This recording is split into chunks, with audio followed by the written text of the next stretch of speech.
किसी भी धर्म जाति संप्रदाय के हो, केवल सत्कर्म करना प्रारंभ कर दीजिए और देखिए आपका जीवन कैसे बदलता चला जाएगा। गुरुवर का संदेश क्या है? गुरुवर का संदेश है हम सभी माता आदि शक्ति जगत जननी जगदम्बा के अंश है, हमें कोई भेदभाव नहीं है, मगर समाज में हम कैसा जीवन जीते हैं इस पर विचार करने की आवश्यकता है। कहीं ऐसा तो नहीं कि हमने गुरुवर से गुरु दीक्षा प्राप्त तो कर ली, हमने गुरुवर को अपना गुरु मान तो लिया, मगर कहीं ऐसा तो नहीं कि हम किसी भी रूप में किसी से भेदभाव कर रहे हैं। यह जाति भेद छुआछूत यह सब भेदभाव केवल और केवल राजनीति के लिए बनाए गए थे, अंग्रेजों ने बनाए थे। पूर्व काल में सनातन काल में यदि जातियां बांटी गई थी तो केवल और केवल कर्म के आधार पर बांटी गई थी, उस पर भी कभी भेदभाव नहीं होता था। भेदभाव शुरू हुआ अंग्रेजों के मुगलों के शासन काल के समय पर और ऐसी खाई खोद दी गई कि आज एक दूसरे की जाति के माध्यम से लोग भेदभाव करते हैं, एक दूसरे को नीचा दिखाने का प्रयास करते हैं। भाइयों बहनों, एक बात को गांठ बांध करके रख लेना, तुम कितने भी पूजा पाठ कर लो, तुम कितने भी चालीसा पाठ कर लो, कथा भागवत रामायण कुछ भी पढ़ लो, बड़े बड़े अनुष्ठान अपने घरों में करवा लो, माता आदि शक्ति जगत जननी जगदम्बा के दिन रात चरणों में बैठे रहो, परम पूज्य गुरुदेव जी के आश्रम में जाकर के बैठ जाओ कि मुझे कृपा चाहिए, मगर यदि तुमने जाति भेद छुआछूत को माना तो एक कृपा आपको प्राप्त नहीं लेनी पर मिल पाएगी, चाहे अपना सर काट दोगे। मानवता में भेद, उस प्रगट सत्ता की रचना में भेद करके या अपेक्षा करते हो कि प्रगट सत्ता आपको आशीर्वाद देगी? जरा स्वयं विचार कीजिए। एक माँ की यदि 2 संतानें हो, क्या ऐसा हो सकता है कि किसी माता का हृदय किसी एक बच्चे के लिए ज्यादा प्रेम भरता हो और दूसरे के लिए कम हो? ऐसा कभी नहीं हो सकता। चाहे बच्चा कैसा भी हो, अंतिम सांस तक माता पिता का प्रेम अपने बच्चों के लिए एक समान होता है।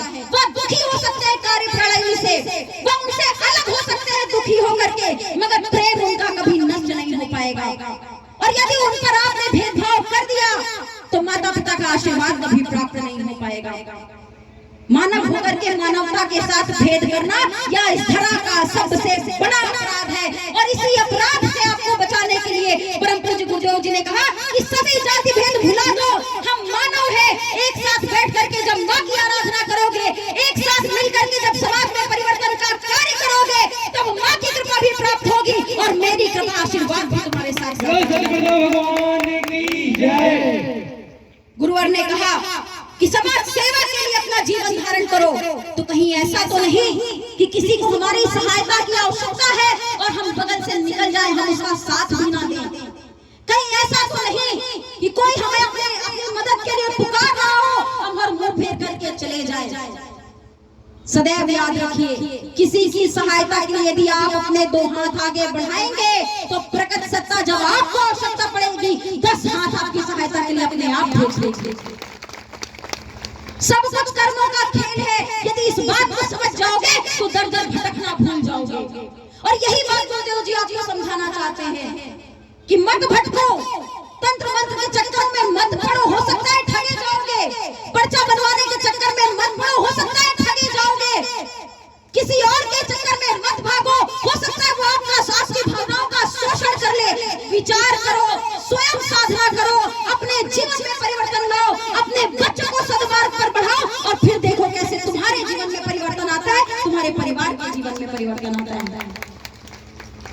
केवल और केवल एक ही आह्वान है आप सभी का कि भाइयों बहनों, इस मार्ग पर आप भी 2 कदम आगे बढ़ करके देखो। यहाँ जितने भी भाई बहन बैठे हुए हैं, यकीन मानिए उन्होंने इस भौतिक जगत का आशीर्वाद तो परम पूज्य गुरुदेव जी से प्राप्त किया ही किया है।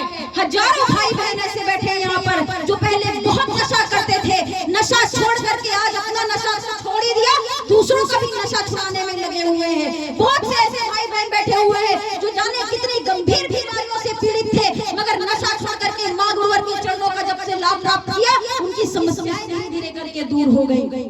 आपका भी हम आह्वान करते हैं कि सब कुछ भूल जाइए, आप जहां हैं जैसे हैं गुरुवर आपको वैसा ही स्वीकार करना चाहते हैं। बस अपने अवगुणों को छोड़ते चले जाओ और एक विचारधारा होकर के इस अभियान में अपना साथ आगे बढ़ा दो और फिर देखो तुम्हारा जीवन तो सुधर ही जाएगा, तुम्हारे आने वाली पीढ़ियों का जीवन सुधर जाएगा। केवल और केवल छोटा सा प्रयास करना है। प्रातः कालीन सुबह उठे, अपने बच्चों को भी उठाए, साधना करने के लिए बैठे, बहुत ज्यादा समय नहीं है तो कम से कम एक दुर्गा चालीसा का पाठ कर ले और फिर देखिए धीरे धीरे धीरे धीरे आपके विचारों में परिवर्तन आएगा। और यदि आप इस अभियान से जुड़ गए तो यहाँ तो आपको अपने प्रारब्ध बनाने के इतने मौके मिलेंगे, इतने मौके मिलेंगे कि आप उन मौकों को समेटते समेटते थक जाओगे, मगर मौके कम नहीं होंगे। क्योंकि सत्कर्म का मार्ग गुरुजी ने व्यवस्था ही ऐसी संगठन की बनाई है कि यदि तुमने सोच लिया कि चलो आज हमारा दिन खाली है और आपने दमोह के संगठन के किसी भी पदाधिकारी को, कार्यकर्ता को आपने फोन कर दिया कि भैया आज मैं खाली हूं, मैं क्या करूं आज बताओ, बोलेगा भैया फला गांव में चालीसा पाठ हो रहा है, चलो चलते हैं साथ में, तुरंत आपका प्रारब्ध बन जाएगा। आप सत्कर्म के लिए कमरे से बाहर तो निकले, आप घर से बाहर तो निकले या सोच करके कि चालीसा पाठ के माध्यम से हो सकता है कोई भाई जो नशा करता हो वो अपना नशा छोड़ दे, हो सकता है किसी के घर में माँ का दिया जल जाएगा तो उसके घर की जो समस्याएं हैं वो अपने आप दूर हो जाएंगी। इस भाव को लेकर के आपके आगे बढ़ना ही आपका प्रारब्ध बनाने लगता है। यही सत्कर्म है, समाज में सुधार करना, अपने जीवन में सुधार करना, युवाओं को सही दिशा देना।